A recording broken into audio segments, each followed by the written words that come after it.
Good night, everyone. Thanks for being here for our third night of RancHER. I'm really happy that we've been being so successful so far. It's been great night, so I'm excited that you guys are joining again. So I'm Juliana Ranches. I'm assistant professor at Beef Extension Specialist for Oregon State University, and I'm the host and creator of RancHER. So we've been getting together for RancHER since 2021, and this is our fifth edition.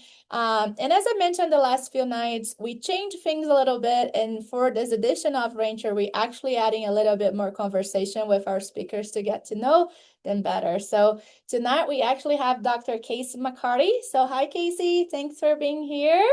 Um, we'll do questions at the end of her talk tonight. So I just want to remind you all that questions we're going to use the Q&A box. I also have a survey going on. So let me launch here and see where you guys are from, if we get some interaction going on.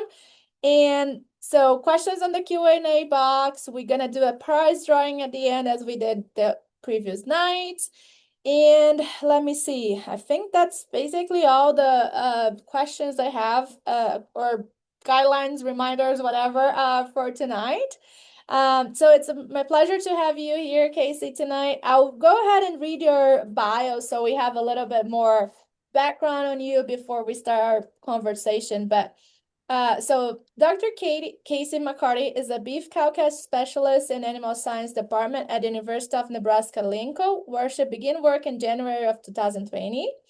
Her role in the department includes teaching the beef cow-calf management and beef industry tour courses and oversees the Christinger Yep, yep.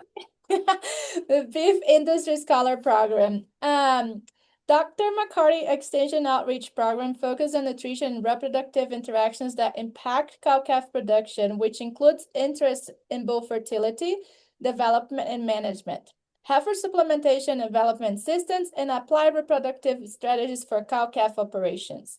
McCarthy received her bachelor's in animal science from Colorado State University while competing as a Division I athlete playing softball. That's very impressive. During her master's program at New Mexico State University, she worked with Dr. Eric. Yep. I never know how to say Eric's last name, so we all know who he is. Yep. So she worked to evaluate the effects of early implantation of how growth on performance and profit margin of hosting steer calves. During her Ph.D. program with Dr. Carl Dolan at North Dakota State University, she worked on research to evaluate mineral and energy supplementation strategies for beef cattle. Now, Dr. McCarthy lives in Fairfield, Nebraska with her husband and daughter. Thank you very much for being here tonight. Really, Thank really you. pleasure Thanks for having me. to hear from you. So I know I just read your bio and I give people a little bit of a background, but tell us like who you are, how like a little bit more on your path, how you got to where you are, and anything else that you feel like sharing on your history. Yeah. I grew up in Northern California. Oh, Um, so not too far from you and Burns and maybe those others that are on from Oregon and other states out west.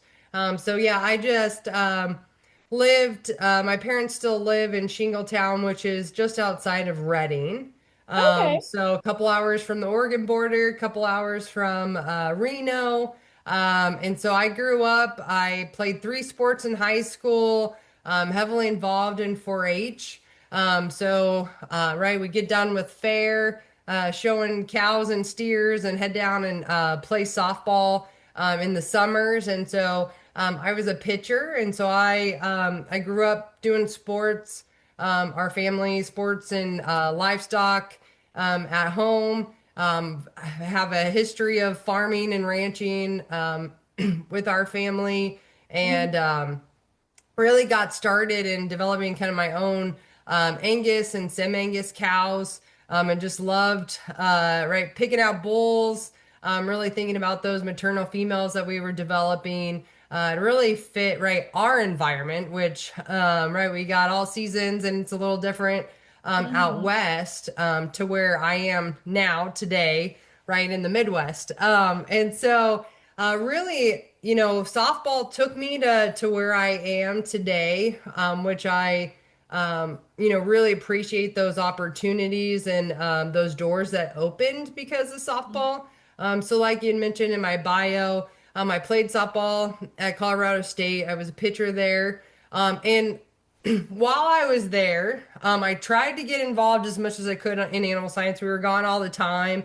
But I loved my courses. I loved opportunities where I could go out, help out the farm and calve out cows, work on extension pubs, and just really try to engage with any of the faculty I could. And so I kind of got my foot in the door there. Really enjoyed Dr. Whittier's advanced beef repro class. Mm. And so I got AI certified. I, was engaged in a lot of pregnancy detection and checks and just kind of working with those grad students. I'm like, this is really cool. Like what you guys get to do. And like, how do you do it? And so trying to figure out what that pathway really looked like, I ended up going down to New Mexico and I actually helped with the softball team down there. So I was throwing batting practice, in the morning and afternoon, and then I'd run the class, right? And so my master's was a little different. I actually just managed a lot of data. We did an implant study up in Idaho, and so I got to work with Holstein calves up there. We finished them out. It was a great experience. Got to meet a lot of other industry professionals while I was up there as well. And so it really started to build that network. And through Western section, working with Dr. Eric Scholigurtis, he knew a lot of folks right in the industry. And so I got connected with folks in North Dakota. And so my Mhm. PhD was done up in North Dakota. Dr. Dolan was the beef specialist at the time. And I knew I wanted to do beef extension. I wanted to work with producers. I wanted to do more cow calf stuff. And so he had a number of different projects. He still does that he works on up there, but a lot in the supplementation space. We Mhm. were doing some applied repro and doing some reproductive technologies, some bull development work while I was up there. So really pulled a lot of those experiences down. So been down here in Nebraska the last 5, 6 years almost. So really enjoyed my position now is extension and teaching. So I Mhm. get to work with students in the classroom, teach a couple classes, and then also go out and be able to kind of bridge those gaps of working with producers and working with students in the classroom as well, and really bringing that like real life application back to the classroom. Yeah, and so we were talking about your position earlier and how it's different from traditional beef extension specialists. It's usually extension in research, not extension in teaching, right? But Yep. now hearing your background, like you've been to so many places, you have so much experience with beef cattle production around the country that I would say like students and producers are very, very lucky to have you as a resource because like me, the view you can bring into the conversation, it's very unique. That's very No, thank you. And that's one thing that I try to stress in class, Mhm. right? And talking, and we'll touch on a few different studies tonight with some of the data that I'll show you guys related to some of the heifer development and nutritional strategies, right? And a lot of that is in different environments and how we work. And so I love being able to bring those different perspectives because I've worked cows in New Mexico, and Mhm. those cows are very different than the big fat cows that I worked with in North Dakota, right? Where we got a Yeah. lot of grass and just a totally different environment. And so it's fun being able to take that and then, right, really translate that to, back home out west where it's just different in terms of feed resources and topography, right, and weather, all of that then, right, starts to play into those experiences that I enjoy bringing into the classroom, right, and talking with the producers because it's not just right a Midwest type of environment that we're working with, even here in the state of Nebraska as well, and out west, right? It's just every state has their challenges in terms of weather, environment, Oh right? yeah. Altitude, feed resources. So it's always fun saying, hey, we've got, this really golden, thing here called distillers, which is fantastic. But I've never seen it until I moved out here, right? Like we didn't have that. It's corn, maybe some rice, alfalfa, right? Grass hay. And then you might get some soy holes or something, right, coming in. Um, Yeah.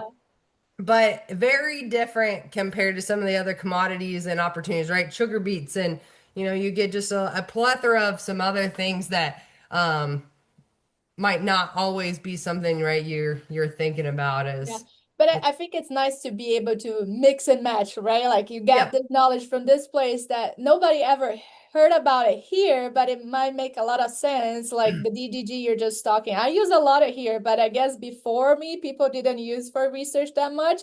But I learned that in Florida and it was still like so it's nice, nice. Yes, right. And it's something that I think has become more readily available, right? As you Mhm. kind of get right coast to coast. But yeah, something that we kind of kept, meat and potatoes kind of a diet, right? When you start to think about Yeah. So there's one feedlot here that actually uses a lot of potato in it. Like first time I went to visit, I was like, oh my gosh, I love it now, right? It makes a lot of sense in my mind and like we get so much from Idaho and everything. So yeah. um Yeah, when I was up there, they were like, yeah, we're trying to, we just got this load of potato peelings in and French fries, right, and all this yes, other stuff. And they're like, yeah, we're trying to just figure out what the moisture content is so, we can throw it in the diet. I mean, cows will just eat it up, right? that's right. That's their Skittles, superpower. whatever, right? You start kind of thinking about some of those odd byproducts, and there's a use for them. Cows are great Yes. about it. Yes. So talk, I mean, I'm gonna ask you about accomplishments and everything, like things that you're proud of and maybe moments of joy in your everyday. I was just going to say, like, just in 5 minutes of a conversation, you already shared a lot of your accomplishments, but anything that you're particularly proud of your career so far, or like things that you really like on your day? Yeah, Um, I when I think about it, I always go back to my interactions with students, and yeah. I I love seeing them when I go to meetings, right? Or beef cattlemen meetings, right? Seeing that impact that they're having in the industry, as they pursue right graduate programs. That really for me. Really gives me kind of that joy and kind of feedback of like yes, like right, I'm somebody that helped right kind of navigate and help them work through thinking about options and where they can go, right, having those discussions in class. So I think for me that's been really rewarding, Mhm. getting to see right my freshmen graduate, and through advising and other things, and completions, right, of graduate students, and seeing those successes. Um, I always felt like, right, those mentors that I've had, being able to emulate some of those qualities that they Mhm. provided. It means a lot, right, when you start to Yeah. establish those relationships with students, and hopefully make an impact. Yeah, no, I totally agree. And I think this conversation happened over the last 2 nights too, like where we like to help, we want to see them succeed, and it's very rewarding when that happens. Even if it's just like aha moment in the lab, they got that information, or they like I remember being a TA for Repro as I was still a grad student. And I remember there was one class, I don't remember what class, but it was like a microscope class. Nobody would see anything in a microscope, but like once in a while, a student would find it, and it was like, oh my gosh, so exciting, right?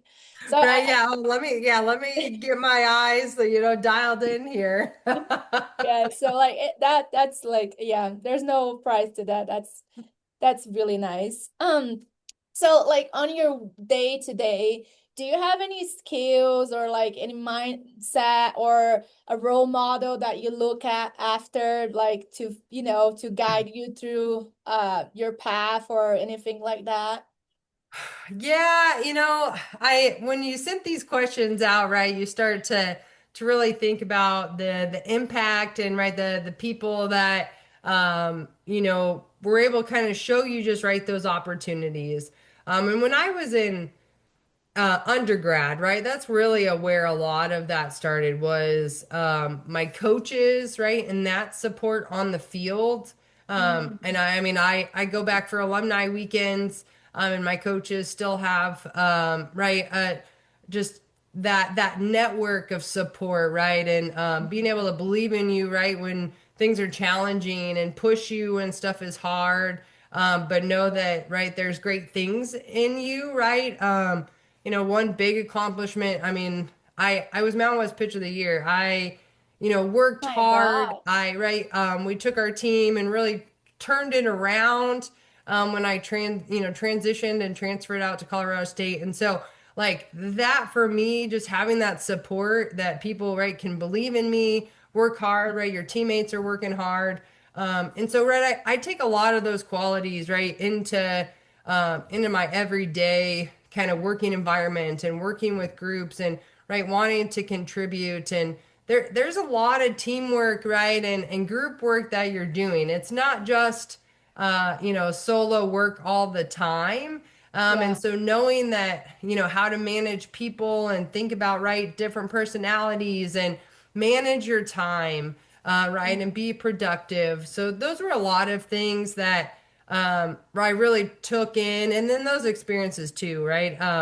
Dr. Whittier was the beef specialist when I was at Colorado State, and I was like, he gets to talk to producers and connect students with the producers. Like that's awesome. Like I want to do that. Like I want to Uh-huh. talk about cows all day. Like this is so cool.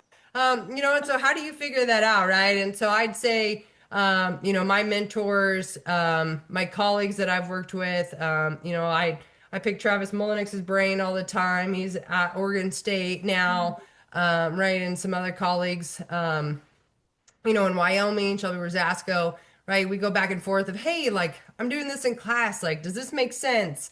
Um, right? I think when you find that group of people that you can really bounce ideas off of and build and work and do programs, related to topics you're passionate about and that producers have questions about. I think there's a lot of value in having a really good group of folks that are on your team, right? That want to help see you be successful. Yeah, and I can hear you saying like so basically creating a support system, which is something that coming from the sport, right? Like I was a swimmer, so Yep. professional swimmer. I totally know what you're talking about when you talk about the sports because sometimes in my day to day I was like, I cannot do this. And then I remember like you can because you've done this, and that as an athlete, so you can Yep. definitely do that. Yeah, I absolutely. Right.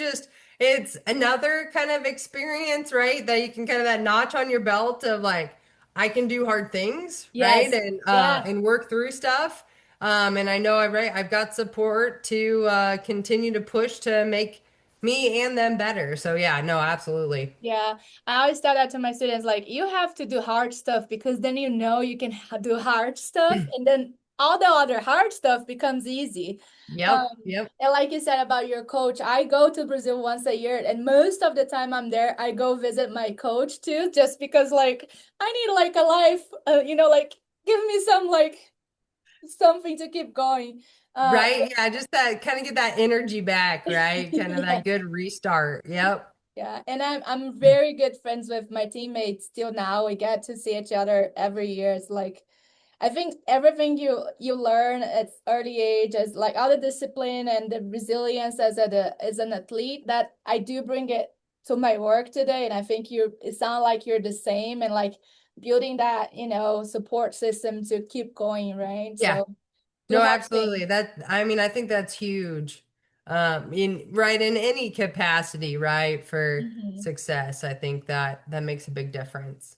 Yeah, I totally agree. And with that, like you mentioned a little bit, so like create a support system. You talk about Selby and Wyoming, like I think you're a really great woman too. So I'm just trying to bring Oh, the women uh yes, absolutely, right?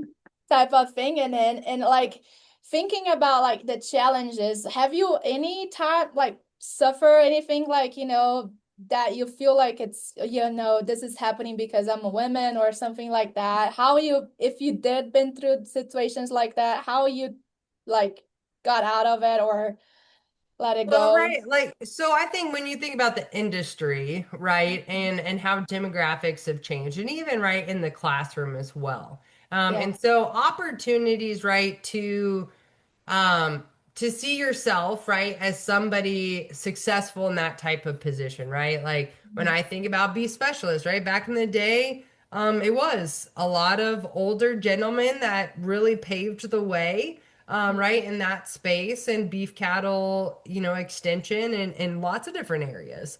um and so it's really great, and I love the purpose of what you pull out of right this program, and really being able to highlight a lot of the women that are really kind of transitioning right into, Yeah. there's a lot of us in these positions, that right are kind of, we've all kind of come up around the same time, right, within our programs, and right, competing against each other in Western section and other talks, right, at the national level for animal science.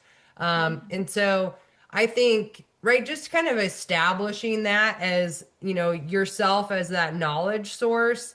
I think that probably is a little bit of that challenge of, oh, well, are you, the new so and so, right? Like this, they were there for so many years. And it's like, yeah, but I'm the new Yeah. person, right? And establishing those relationships, I think can be a little bit of a challenge, right? And just kind of the changing of the guard a little bit, right? And we've kind of always done it that way, or, Mhm. this is kind of who they've always had, like in that position, right? And so, it's just a little bit of a challenge, but nothing you can't just start right making those relationships and building and getting your name out there. And so I think that's you got to start somewhere.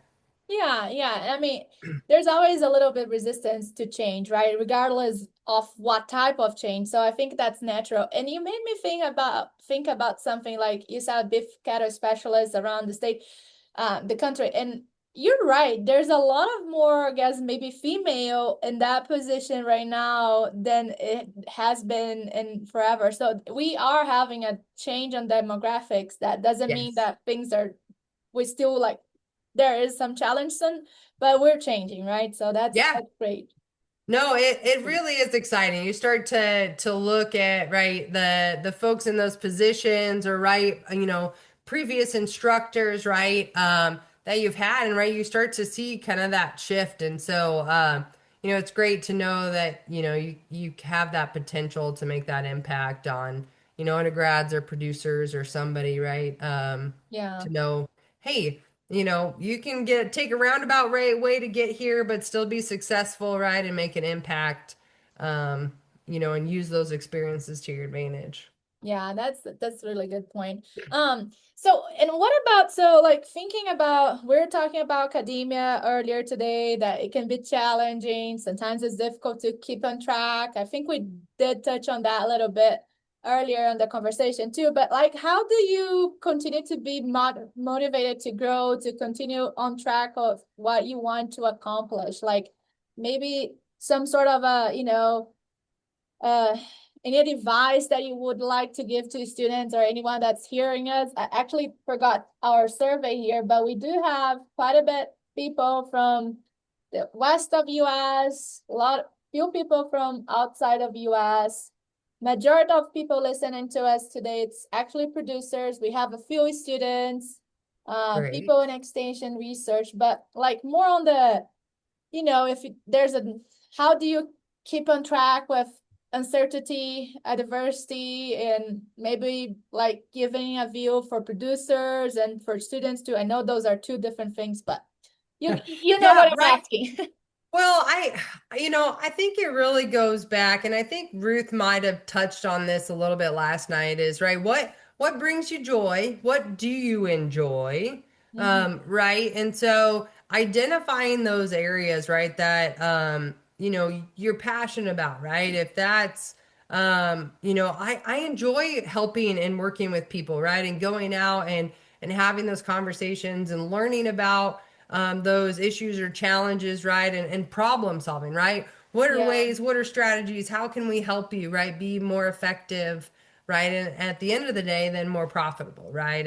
And what's simple, right? And from to complex, how can we kind of help your specific scenario? And working with students, right? And being that mentor and that kind of coach to help, help you along. Um, Mhm. excuse me. Where right, I've got some different experiences. I've been in a lot of different states, right? I've grown from that. And so for me,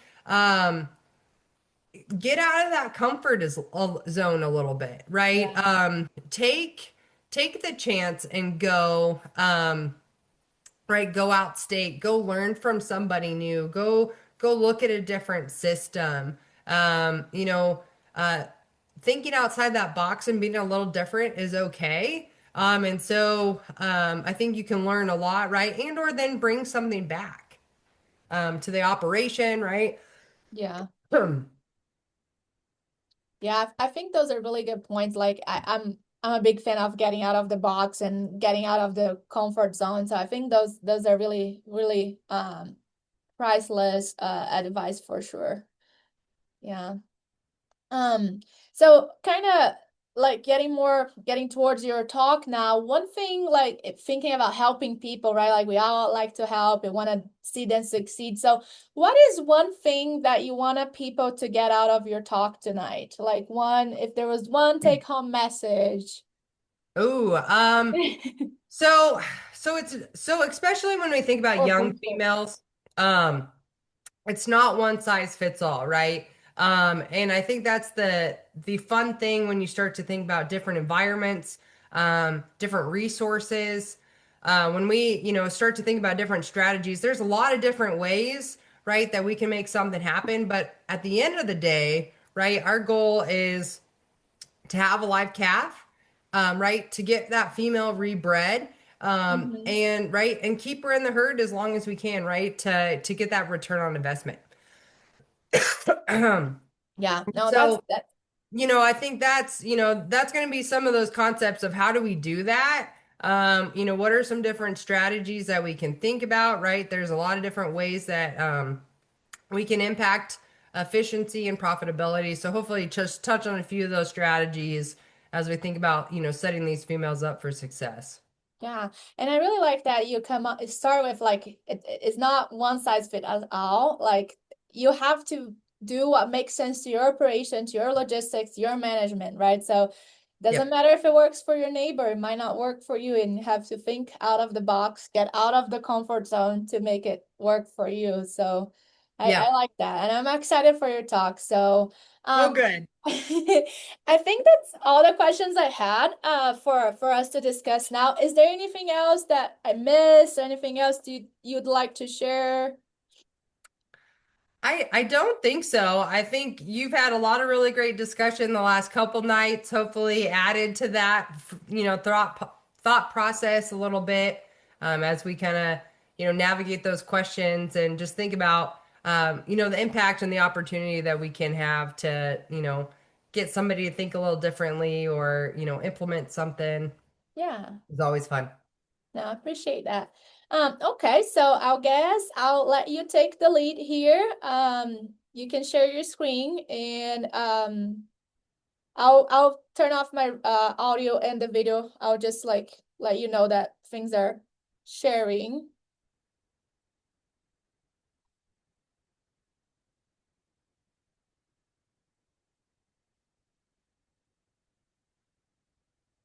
There we go. We can see the slides. Thanks, Perfect. Kacie.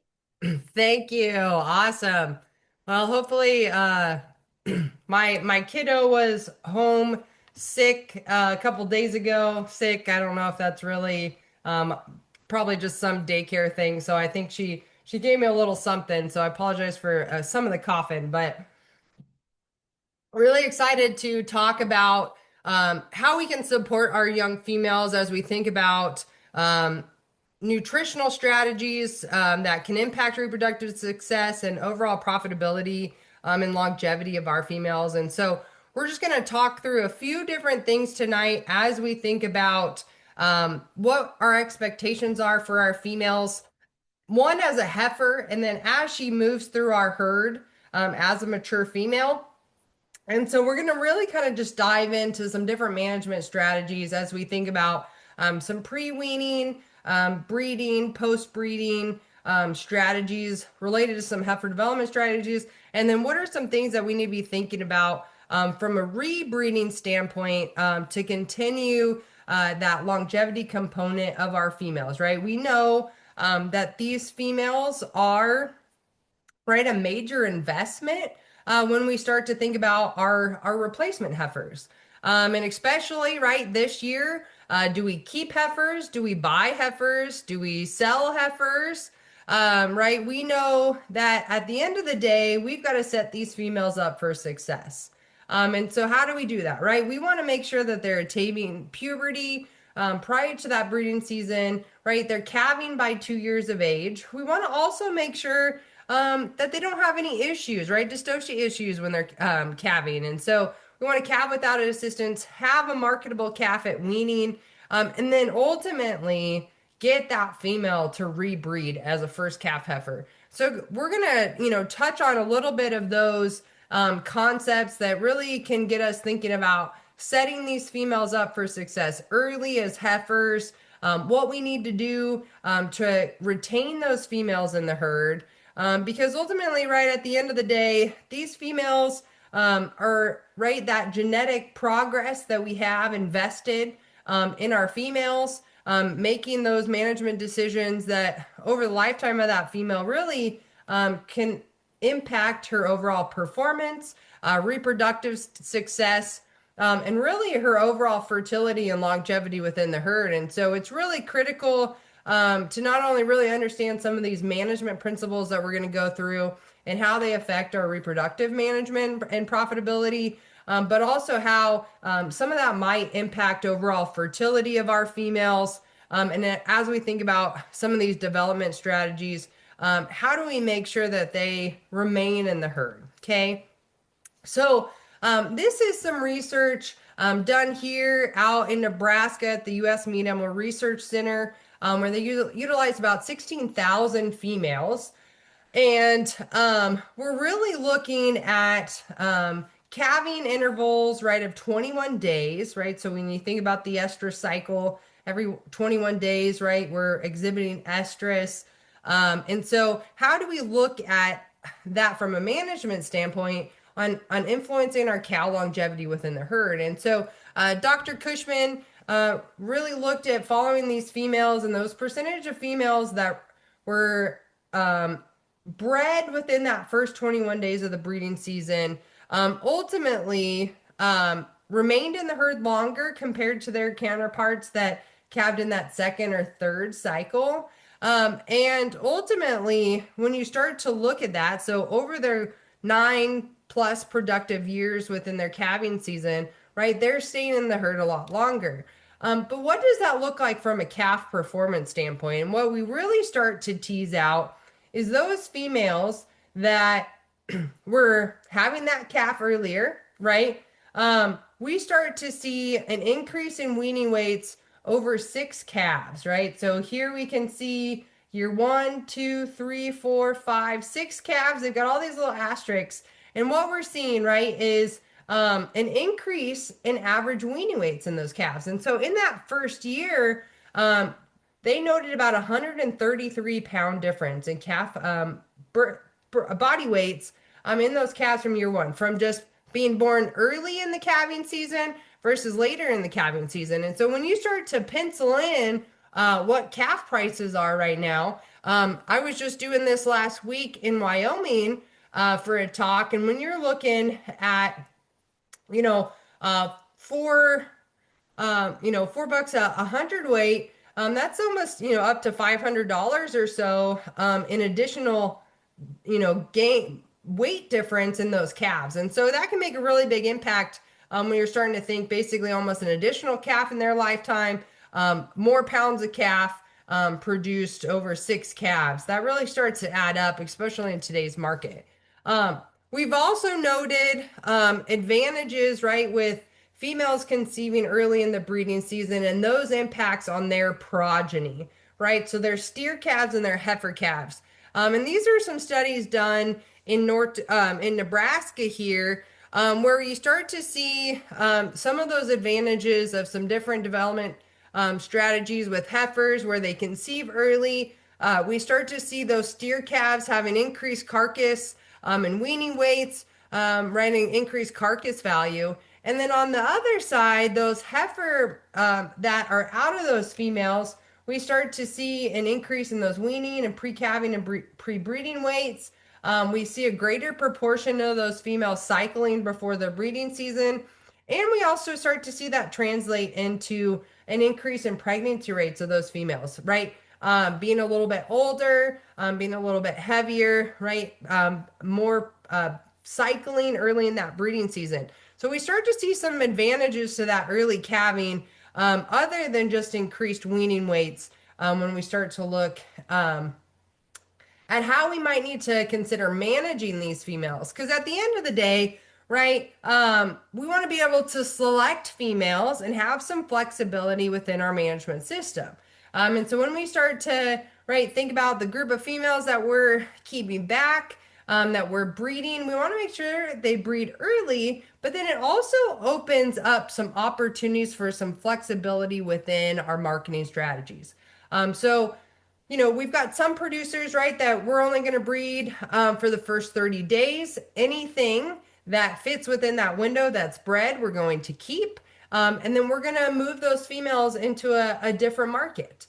Or maybe those open females are going to get sold as feeders, right, or go out on grass and as a long yearling, and really opens up some of that flexibility to make some selection pressure on fertility, but it also opens up avenues for where we can use those females in other markets. And then utilizing some different technologies. We're not going to dive into that today, but there are tools and technologies where we can implement some of these strategies to also help capture a greater proportion of females calving early, breeding earlier in the breeding seasons, because ultimately, based on some of the data I showed you earlier and how we can manage these females later on and some other data that I'll show you, we know that they're going to wean a heavier calf and stay in that herd longer. And so ultimately, what's our goal? We want to make sure that these females are cyclic by the time of the breeding season. So usually this puts them anywhere from around 50 to 65% of their mature body weight. Now, it is good to know what our mature cow body weight is. And like we talked about earlier in the webinar, I've worked with cows down in New Mexico that mature body weight is maybe only 1,100 pounds. Smaller framed females, right, that are in a body condition 4 or 5, right, typically. And then I've worked with bigger cows that are upwards of 14 to 1,600 pound cows in North Dakota, with a similar body weight of and body condition score of a 5 or 6. And so those targets, right, are a little bit different based on our environment, our resources, but those goals are still the same, right? We want to establish and maintain that pregnancy. We want a large proportion of those females to conceive and stay pregnant, right? And we basically want to have that 1 calf per cow per year is really those end goals. So no matter what we're working with, the type of female, we've got some similar goals, because at the end of the day, right, we want to identify a program and a nutritional program that's going to help support our development and ultimately our retention of those females in the beef herd. And so how do we make sure that our development system, how we're feeding these females, if we're purchasing these females, how they were developed really matters, and how they are going to match the environment that we're wanting them to be successful in. And so we know that our younger cows have greater reproductive failure risk than our middle-aged cows. There's a high full-out rate really during those first 1 to 3 years with our cows. And so with that attrition of our young cows and those major costs to develop these females, we want to make sure we have a large proportion that are successful and can breed and maintain that pregnancy through several calves, right? To continue that success, integration of those genetics into the herd, right, and mature into that cow herd and get our return on our investment with that female. And so, as we think about some of these different strategies, we're going to talk about a few different development strategies, developmental programming strategies that look at feeding strategies that ultimately optimize fertility and lifelong productivity. With a couple different strategies as either an early, constant, or a late gain model. And we'll work through that a little bit. And then thinking a little bit too about how nutrition and breeding during breeding and program responses ultimately impact that calf and their future calves as well. So here's kind of this concept of these couple different models. So the red line is going to be that steady, constant gain. We've got a target X number of days post weaning. We want them to reach this kind of body weight before breeding. And so we're going to do our math. We've got, 150 days, 170 days. I'm going to divide that evenly, right? And we're going to have this nice steady gain over time. However, then there's some different research studies that we're going to start to dive into that starts to look at the timing of gain either early and then leveling out, or a kind of delay and then ramping up closer to the breeding season. And ultimately, what those impacts are on overall longevity, reproductive efficiency in the herd. So we'll dive into that a little bit. But ultimately, as we think about heifer development strategies and where things kind of started to initiate, back in the 80s, work here at the U.S. Meat Animal Research Center really started to look at the breeds of females, the percent pubertal at so many days of age, those calf birth weights, how is that impacting calf performance? And so what we start to see here is that both breed and the rate of gain that these females are on, so either low, medium, or high rate of gain, that impacted the weight at puberty in which those females had a greater proportion of those females, right? Depending on the age and the weight of those females, there were more puberty status. However, when we start to think about birth weights and calf weights of those calves, they weren't real. They were only influenced by breed, but didn't have an effect on gain. So that starts to make us wonder, how does that nutritional program also target and impact those calf performance and future calves performance?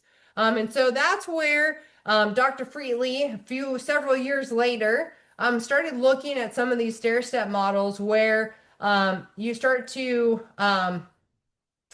either compare kind of that steady gain or that slow, lower rate of gain, and then increase that gain closer to that breeding time frame. And what Dr. Freetley really started to notice as we start to think about these different strategies is that concept of compensatory gain, which is really evidenced here with those females, right? They were a little bit different in terms of body weight in their first breeding season. But as they matured, right, in their second, third, fourth, fifth, sixth, seventh breeding season, those females caught up in terms of body weight to those controls, which ultimately didn't impact growth or performance. And so there's some strategies that we can start to implement and really figure out, what's happening. How do we work on developing their calves? Does that look any different when we start to look at retention in the herd? And so what they really noted was that weight of that calf, right, really started to finally tease out about that sixth or seventh calf, where those stair step females started to have slightly larger calves, right, over their lifetime. So basically an additional calf. And we also started to see a greater proportion remain in the herd over 6 breeding seasons. And so those investment costs, when you start to think about the feed, the time, right, to keep those females, if there's some different strategies that we can start to implement early on, to save and conserve on some feed resources, right? And maybe ramp those females up a little later into the closer to breeding. We still may see some of those benefits later on down the road when we keep them to recoup some of those development costs. So as we think about nutritional programming during this pre-pubertal period, right, before breeding, when they start to hit puberty, right, we want to make sure we have a large proportion of these females that are receptive, right, and ready for the breeding season. There's also some work that's been done where we start to look at the influence of the ovarian reserve in our beef heifers. And so this is really these microscopic follicles, that primordial follicles that are formed during gestation. And it was previously believed that our females are born with a finite number of follicles within their ovaries. And so a lot of work through ultrasound, some of these different studies really started to look at that size of the ovarian reserve really corresponds with fertility in our females.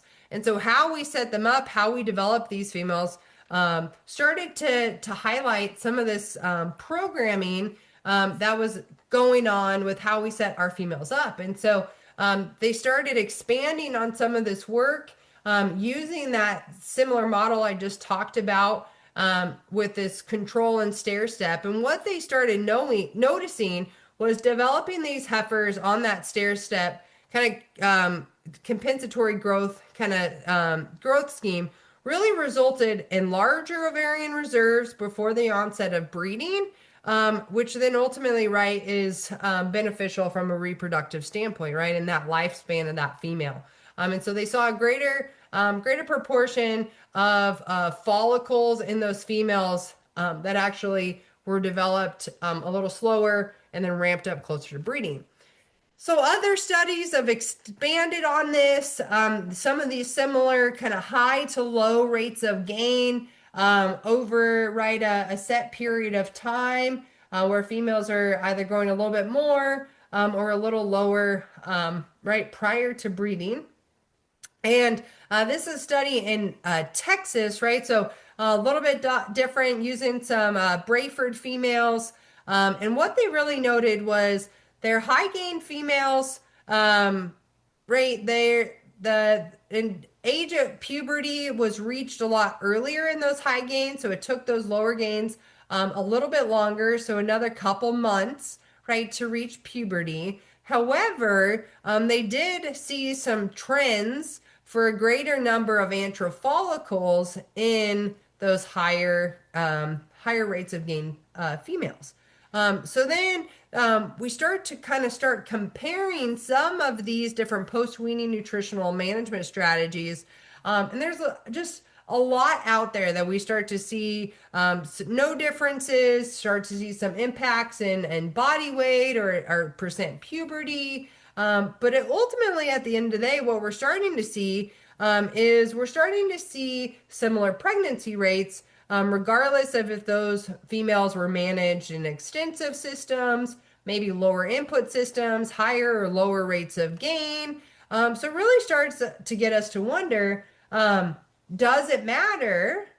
Are we following these females out? What's that cost and that investment in those females? And so they started teasing this out and looking at some of these higher and lower rates of gain here in Nebraska. And what they noted, as you look at these development strategies out to their fourth calf, those heifers that were developed to a little bit of a lower percentage of mature body weight really did catch up and had similar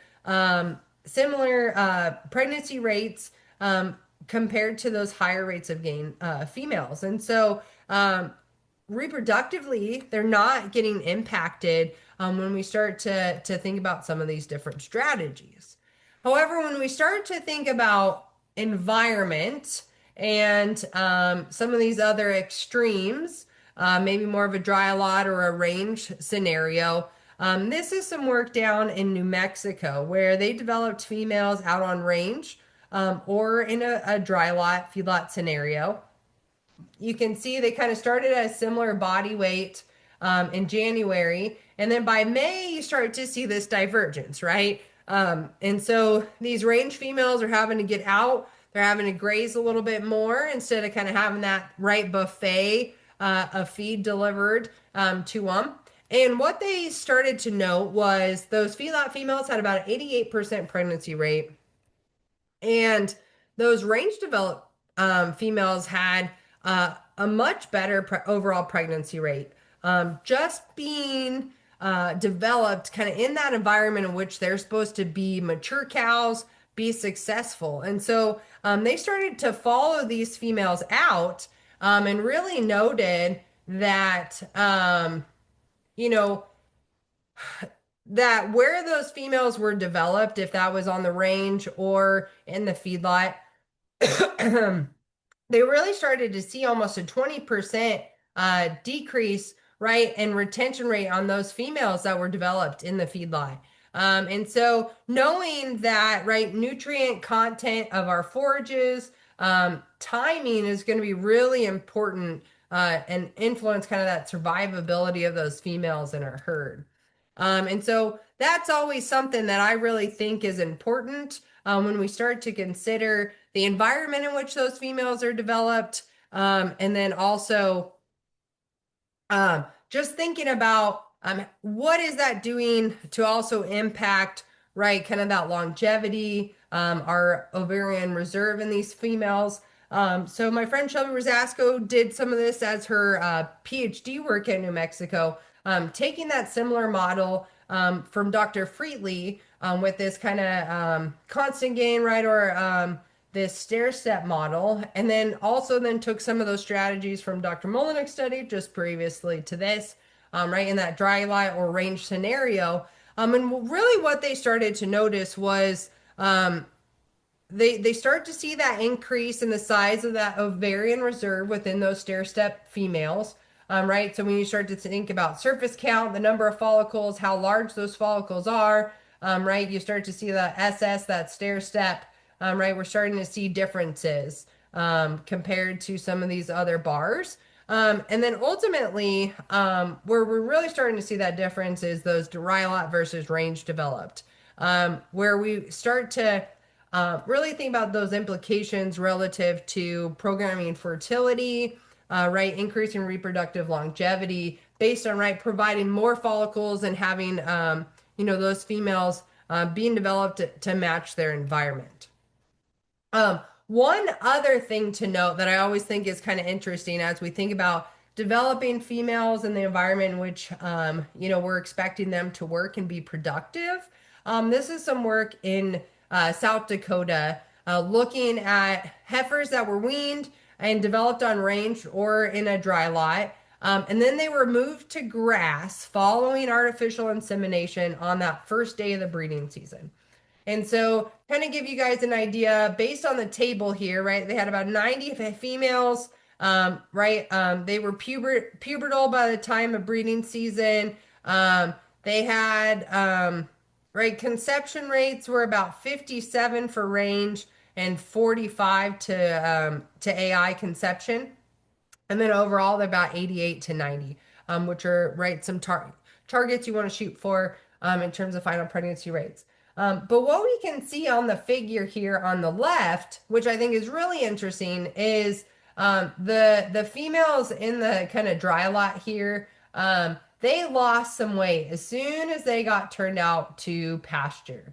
And so what that might mean, right, if you think about it, and if you've ever turned, animals back out, right, out of, from winter, they're kind of in a dry lot area, right, they got to really kind of figure out what they're eating, what they're doing. And so, right, they're more active. They're moving a lot.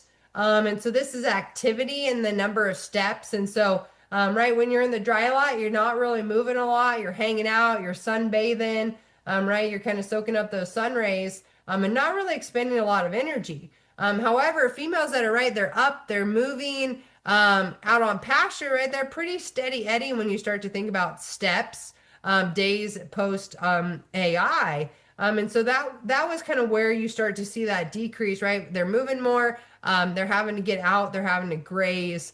So we can start to see some of those impacts in terms of pregnancy rates to AI, just by where those females are developed and handled around the breeding season. Um, this is some unpublished data that we've kind of been looking at here at the U.S. Meat Animal Research Center. Same kind of scenario, right? Where we've got some females that they threw out on pasture in the feedlot. And what you can start to see, right, is at breeding, those females are a little heavier. We might have a few more that are in estrus from pasture compared to our feedlot. AI conception rates might be a little better, but at the end of the day, they had similar pregnancy rates. So there's a lot that's going on, but do keep in mind some of these strategies as you start to move females, how much we're starting to feed these females. All of that can impact some pregnancy rates if you're implementing some different technologies, or overall pregnancy rates and retention in the herd. So, kind of give you guys a brief recap here on some different heifer development strategies we talked about so far. The stair step really has been found to increase the longevity of a cow's in your herd. So this increase really results in a greater pounds of calf weaned over that cow's lifetime. We don't see a difference in puberty attainment prior to that breeding season with constant gain or stair step. So you've got some strategies depending on feed resources, where those females are at, how much from an input standpoint you want to put in those females. And then as you think about some of these higher rates of gain, yes, we can have a greater percentage of females that are pubertal by the time of breeding season or even prior to that. But do keep in mind, right, that's activating follicles earlier. She's starting to ovulate, go into estrus, right, sooner. And so that's quicker follicle activation, which ultimately may decrease longevity due to having a fewer follicles available over that cow's lifetime. So that is something to keep in mind, because when we're developing these females in extensive and intensive systems, we can really increase their longevity in the herd just depending on where they're getting developed. So these are also great questions if you're buying females, right? What were their rates of gain, or what's their mature cow size, right? Is that going to fit your environment, your feed resources, and match your cows and your goals? Because that, right, at the end of the day, we want to make sure we have a large proportion of those females that are pregnant. But we do know that, where they're being developed may improve ovarian measurements compared to, right, slower development or quicker rates of gain. So does it really matter as we think about, right, breeding season and getting them to a certain percentage of body weight? What's going on, right? What's going on with that fetus that they're developing as well? Well, when we start to think about fetal growth, right, and early gestation, we know, right, as these females are developing and growing as heifers, right, we're expecting them to still grow and be mature cows, but that's going to take another couple of years. And we also are expecting them, right, to develop and grow a calf, nurse that calf, right, resume estrus and rebreed. But we know that later in gestation, right, we've got exponential growth and fetal growth of that fetus later in gestation. However, what really is going on early in gestation? So these were some questions that our group in North Dakota had, where we start to look at early fetal development, and we can see that similar exponential growth early on in gestation in that first trimester. So we know a lot is going on from a growth and development standpoint. Our organs, right? Everything's being developed early on in that fetus. And so it's a great opportunity to figure out how are we programming these females, and are we impacting fetal development depending on where they're being developed. And so do keep in mind, right, that there's a lot that's going on around the time of breeding in that first stage of gestation. So we want to make sure we're setting those females up. If they're losing weight, right, are they recovering? Because at the end of the day, there's a lot of different studies, and we could be here for hours talking about some of these different post-breeding strategies. But we do know, right, as these females get out on pasture, maybe they do lose a little bit of weight early on in gestation, right? They're trying to figure out that whole grazing thing again. Maybe they're still on positive planes of nutrition. Maybe we time turnout on grass, or we've got irrigated pasture, or something that we really start to see that positive gain around that post breeding time point in early gestation. And so we did some work where we start to look at some of these positive rates of gain and then also overlay vitamin and mineral supplementation. So a lot of the work I did during my PhD was looking at some of these different rates of gain and supplementation strategies in females, and how that ultimately impacted early fetal development in that first stage of gestation. And so the group in North Dakota followed these females out and looked at vitamin or mineral supplementation on a moderate rate of gain, and looked at her heifer offspring. And really what they noted was, right, that these females weighed more, right, throughout the study. They followed, right, the directions and weighed a little bit more. But we also see that those vitamin females also weighed a little bit more. And then when you start to think about the kind of just the development standpoint and how many were pubertal, we start to see some of that impacting ovarian width, the percentage that were pubertal, right, and total antral follicles. And then we also start to see a difference in calf birth weights in those vitamin supplemented calves as well. So knowing that energy and protein is really important, we also are starting to identify that timing of mineral and vitamin supplementation is also important around the time of post breeding through through gestation, right, and then early into calving as well. So ultimately, just to keep us on time, if we've got questions, we can dive into some more of these specific studies. But what we started noting was that post-breeding rate of gain really appears to be a greater driving factor than just vitamin and mineral supplementation, especially to the female fetuses that our group's kind of been working through. And so grain had moderate rates of gain had a greater effect on that fetal metabolism and growth in utero. But we did start to see vitamin and mineral supplemented to heifers on that lower rate of gain, or on a for poor forage quality, maybe is beneficial to kind of help with some of that additional supplementation. And they also noted that it can increase heifer calf body weights throughout that post weaning development. So we do start to see, right, heavier calves at 5 pound difference at birth. But do keep in mind, right, that might start to increase metabolism and feed input requirements of those calves early, but may be advantageous if we're looking, right, at some rates of gain in those calves moving forward. So as we start to think about transitioning these females through breeding, right, setting her up for her first calving season, some other things to consider from a nutritional standpoint. We talk about it a lot in extension, but if you can evaluate your forage quality and quantity, that really helps us identify what we're working with in terms of forage and feed resources, determining if you're meeting, right, your energy and protein requirements, and then really ultimately can then help, right, aid that development of that calf and those subsequent calves, just by, right, really understanding and having a better handle of what you have to work with.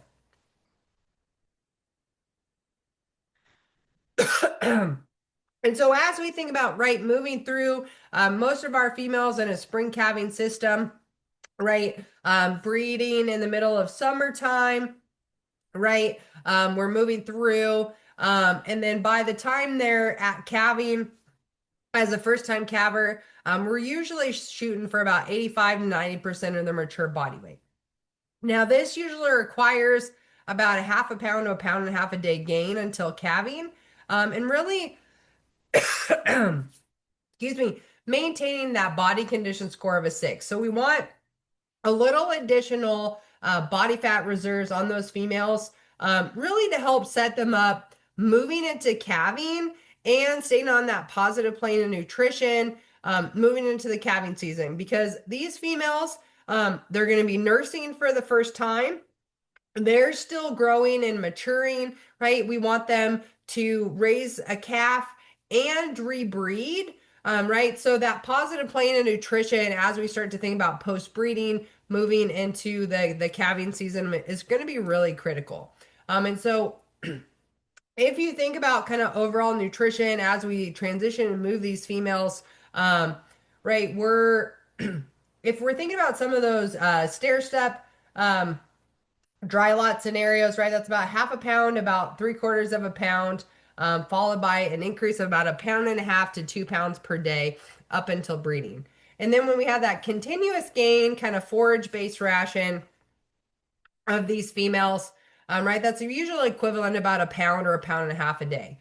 And so really understanding what that overall crude protein of those that forage is going to be, as you think about it fluctuating, right, at different times of the year in terms of quality, depending on where you're at, right? Most of our native range is going to be really high quality, right, early on. Pasture turnout, April, May, June, start to decline a little bit, July, August, right, and go dormant. And so making sure that we're just evaluating those females, we have a good gauge on body condition and rate of gain, can really help set those females up to be successful. Because at the end of the day, these females usually are going to consume about 1.5 to about 3% of their body weight in dry matter daily. So that can really just range right on breed, capacity, forage types, and what they're consuming and the targeted rates of gain. But do keep in mind that those lower energy, bulky diets, right, are high forage, lower quality, right? They're not going to be able to actually eat enough. And right from a capacity standpoint in that gut, fill is going to really be our limiting factor. So then really thinking about meeting protein and energy, right, and making sure that we can meet those requirements, but still continue, right, to get those gains that we're looking at.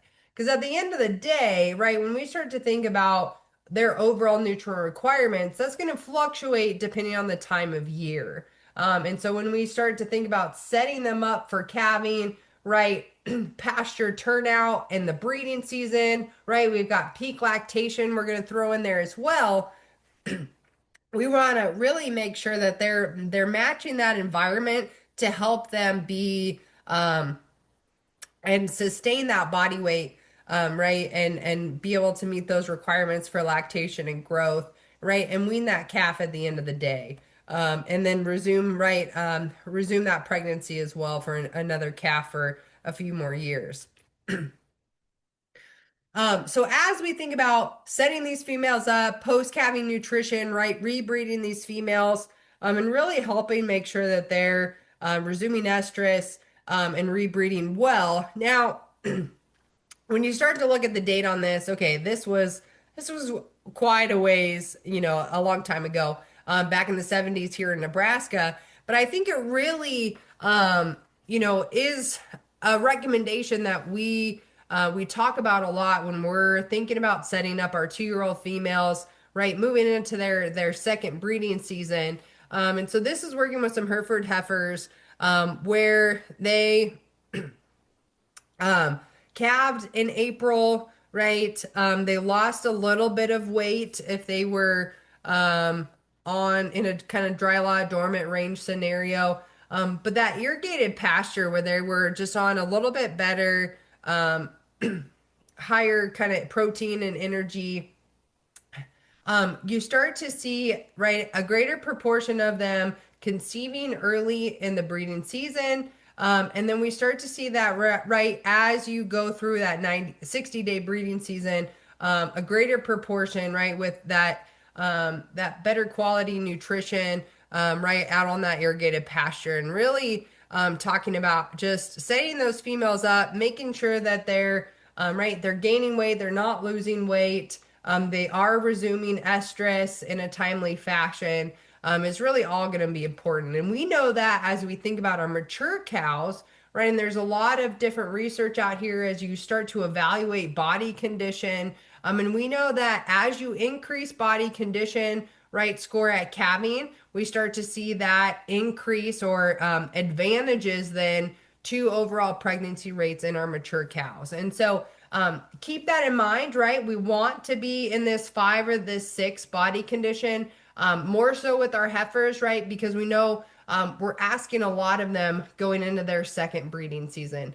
So do keep that in mind. It's a great way to evaluate overall body reserves and fat in those females. So you're going to be right looking at those hooks and pins, right? Thinking about the fat in that tailhead area, looking kind of that fat in that brisket, and over the ribs as well. And so those are some of your few indicators where you start to see that increase in body condition can really help set those females up for success. So at the end of the day, I know there's a lot of different strategies out there.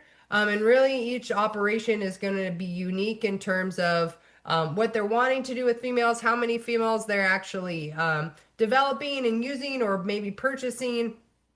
But do keep in mind that overall management of fertility and longevity is not just a single stage event. So, how we're managing those females to become early in that breeding season ultimately is going to set them up for success. And so, from a nutritional standpoint, making sure we're hitting those goals is really going to be key to see them remain in the herd for a while and return that investment. So, with that, I will turn the floor back over to Juliana. I really appreciate your guys' time and the opportunity to talk through some of these strategies tonight. Thank you, Katie. I think it was great presentation. Sorry that you might be getting something going on. But I really appreciate everything you shared. I mean, I work with nutrition my whole life, right? So like I really, really have a really appreciation. As you were talking, maybe you discussed this and I missed, I apologize for that. But thinking about a stair-step diet, on the, like it seems like we're seeing some positives on adopting that strategy, right?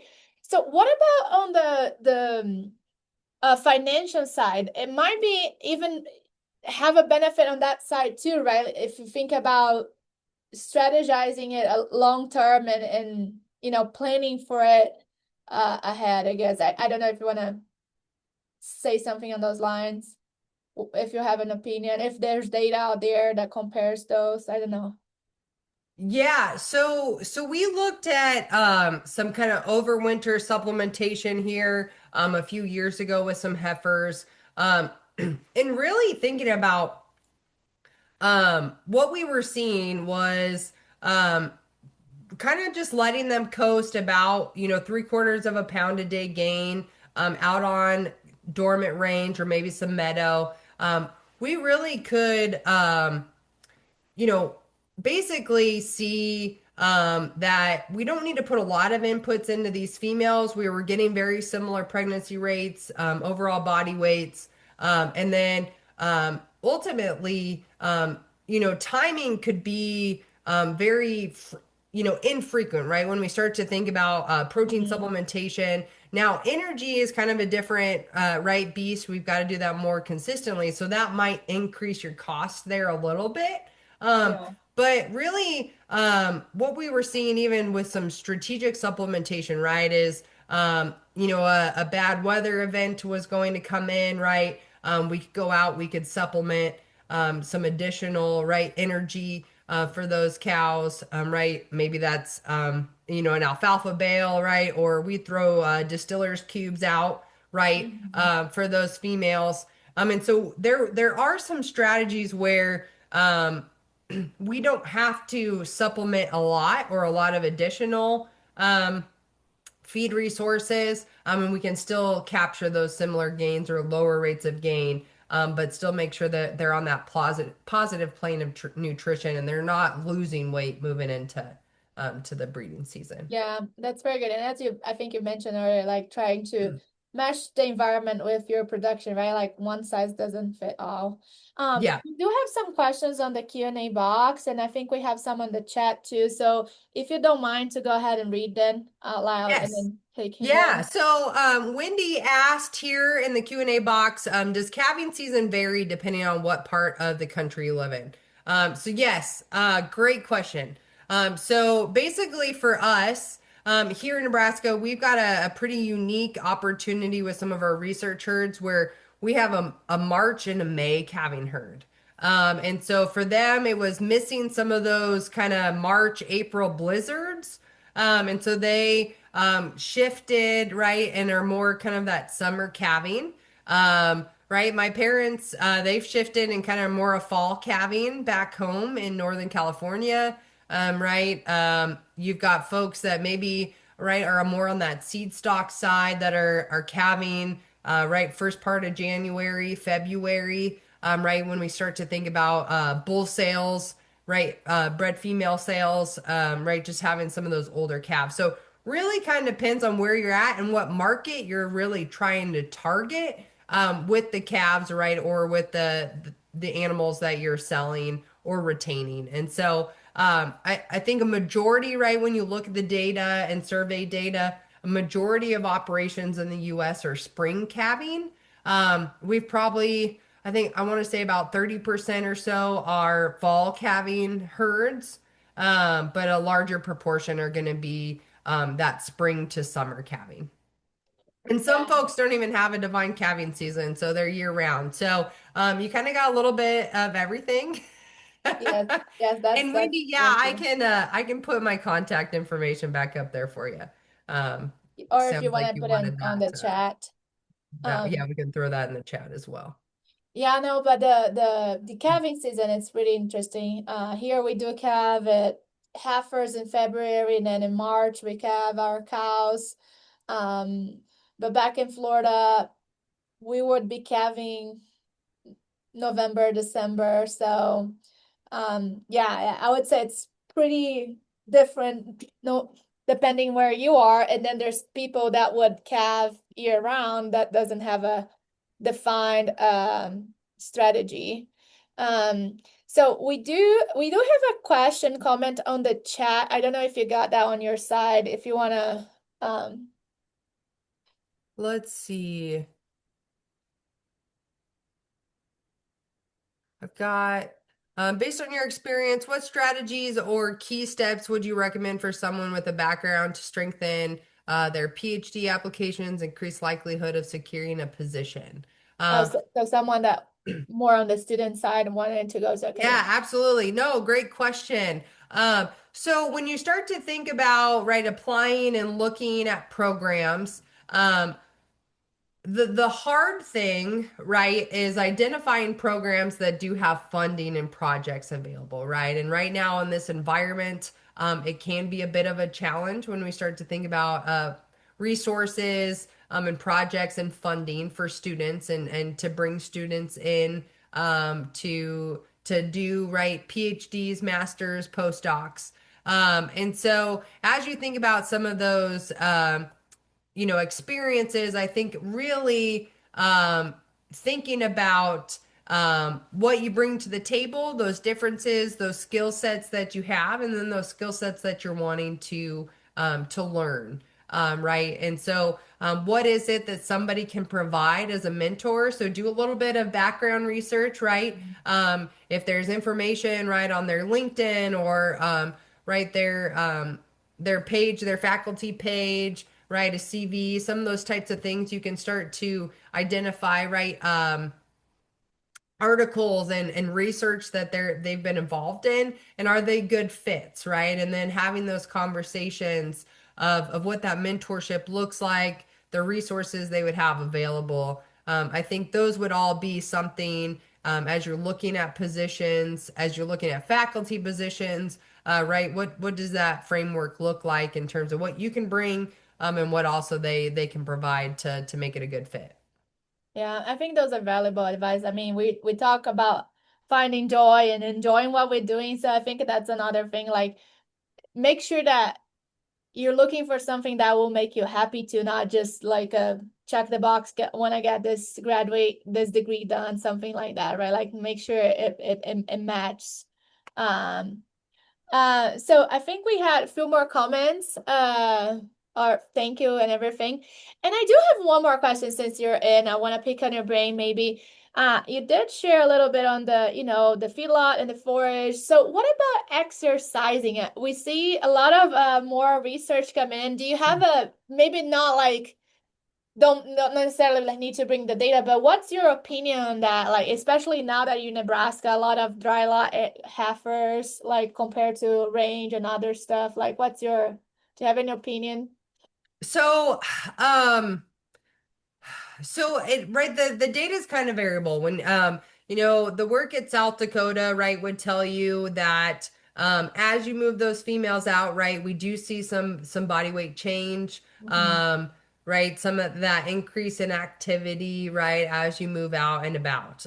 It's really fun when you can just sit there right we've um in North Dakota, right? A lot of our heifers, we were developed in a dry lot, right? And but then we Okay. moved them out to pasture prior to breeding, right? For some of those, depending on the Mhm. time of year.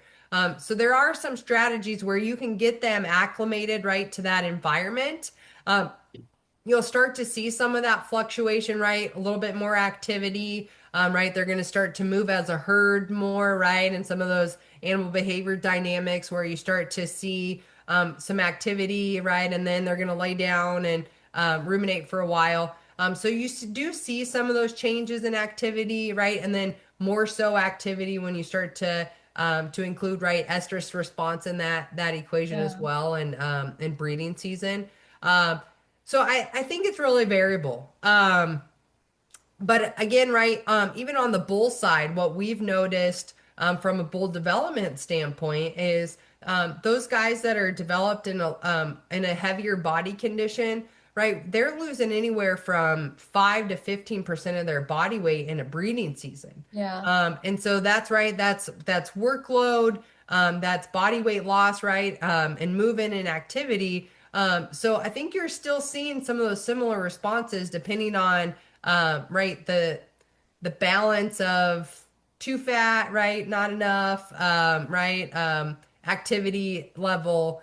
So it is some really interesting data. I think that's been some questions that more folks have been looking at in terms of right, maybe using some technologies to track activity, right, those pedometers, Mhm. right, virtual fence and some of these other monitoring systems that kind of allow you to take additional information right to manage and kind of look and see where they're at, where they're going, right? When you start to think about grazing strategies, how to either move them around or right cover a lot of ground or not. So I think, yeah, there's a lot of variation when you start to look at some of those Yeah. applications. We did get two questions, I think, on the Q&A box. If you want to Oh, try yeah, both. let's see. So, Aline Santos, thank you, Dr. McCarthy, for the great talk. When forage quality is variable, which key nutrients should producers focus on supplementing first to support heifer fertility and development? So, what we start to see with forage quality declining, especially moving into the breeding season at times for our spring calving herds, or even especially our like summer, May calving herds. When we start to move later into the fall, especially on our native ranges, that forage is deficient in energy, and our protein starts to decline. So first we've got to feed the protein right for that animal and make sure that those microbes are met in terms of that overall crude protein. So we like to target at least that 7% crude protein. And then we start to address that energy component as well. And so, depending on some supplementation strategies, and feed resources that you have available, depending on the type of forage that we're talking about, protein is going to be key first. and then we're going to move into energy. But most typically, we're going to start to see the energy fall off and we'll be energy deficient. And so we need to make sure that we offset that balance. Very good. We have one more. Yes, Jocelyn, do you think having a defined calving season is more beneficial reproductively? Ooh, great question. So when we start to think about defining calving seasons and really looking at calving distribution, um, what we can start to utilize then with a defined calving season is it opens us up for flexibility when we start to market those calves, when we start to have a greater proportion of females that are resuming estrus, that are breeding early, right? So we start to see a lot of benefits from more uniform calf crop, right? More pounds produced because those calves are older and heavier, right? And then we're setting those females up for success as well. And so we're giving them ultimately a few more options during a defined breeding season, right? To get pregnant, to stay pregnant, and then just really sets folks up from a marketing standpoint of what they can do with those females, those open females, right? If they don't match your system from a time and labor standpoint, right? I think there's a lot of benefit when you start to track and record, right? When that first calf hits the ground and when that last calf hits the ground, because then you can start to make management decisions based on, right, the number of calves. We can start to implement reproductive technologies that may be beneficial, right, to moving those females, those late calvers up. So there's a lot of different strategies that I really enjoy with having that defined season. So yeah, hopefully that helps you answer that question, Jocelyn. Yeah, I think that was great. I mean, oh, oops, I think we got Oh, few two. more. Yeah. Um, all right. So first one Yeah. is when looking at breeds, are there certain breeds that are recommended getting into calf earlier than others for first time folks just getting into breeding? I know there are some breeds that do better in certain climates.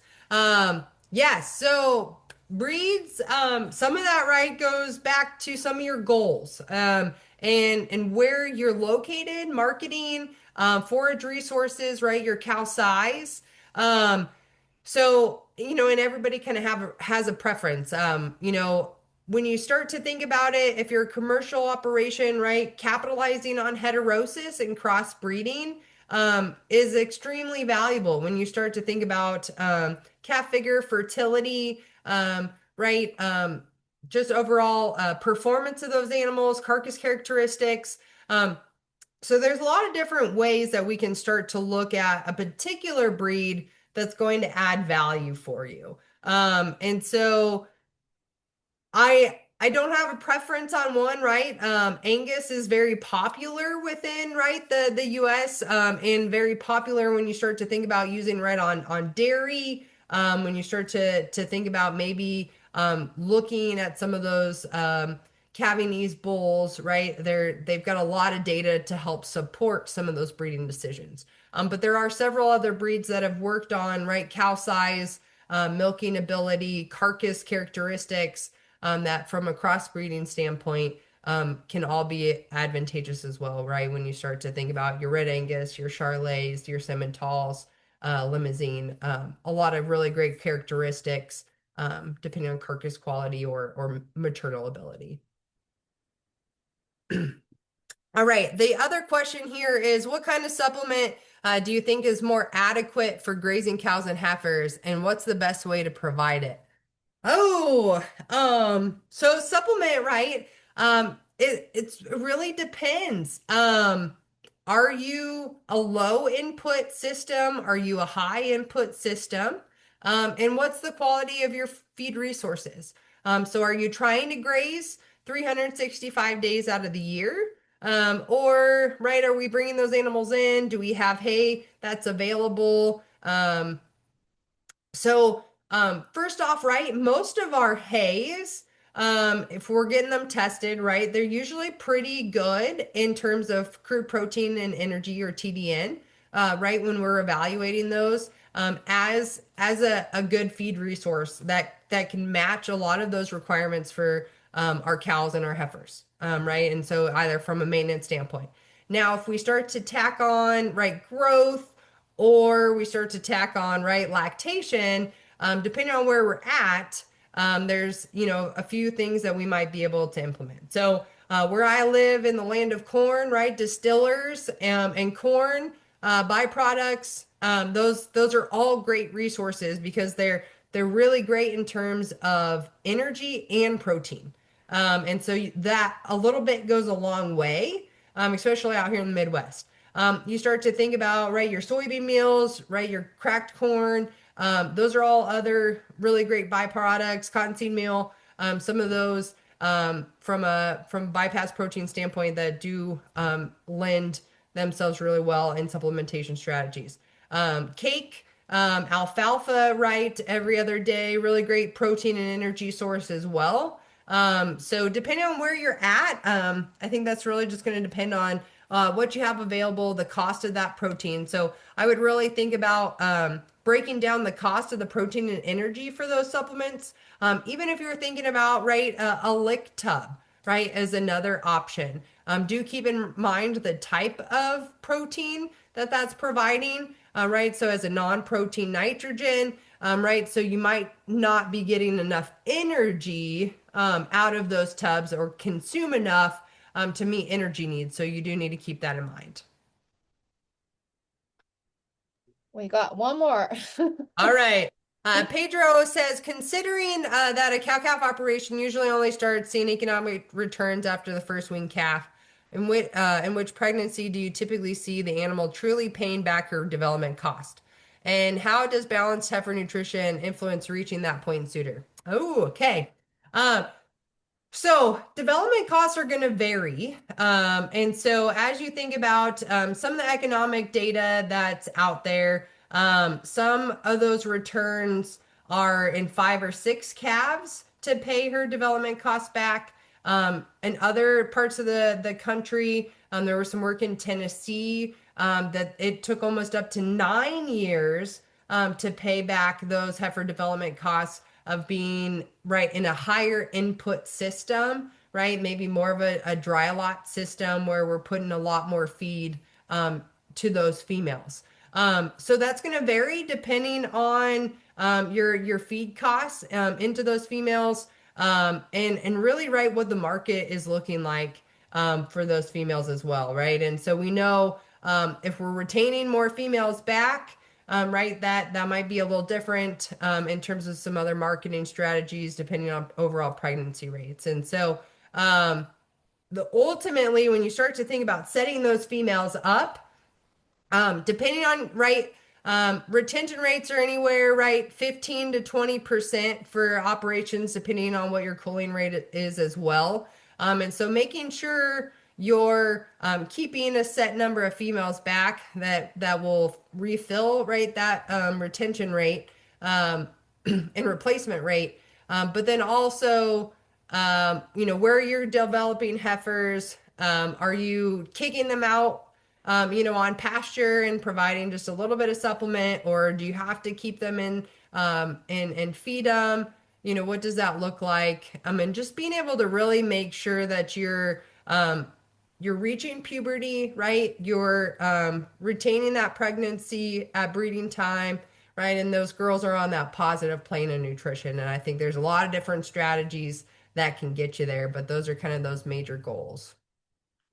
Yeah, yeah, I agree. I think that was really good. I mean, and going kind of linked to the previous question, like knowing what's your base of like what you have to offer without having to add value to it, without having to pay for more food. So I think that's really neat. Kacie, I think we got all the questions in. Thank you very much. I think you did an Cool. excellent job. We still have 19 people connected. So if you can give me a number from 1 to 19 so I can pick a winner. Oh, my favorite number is 8. 8. Okay, let's see.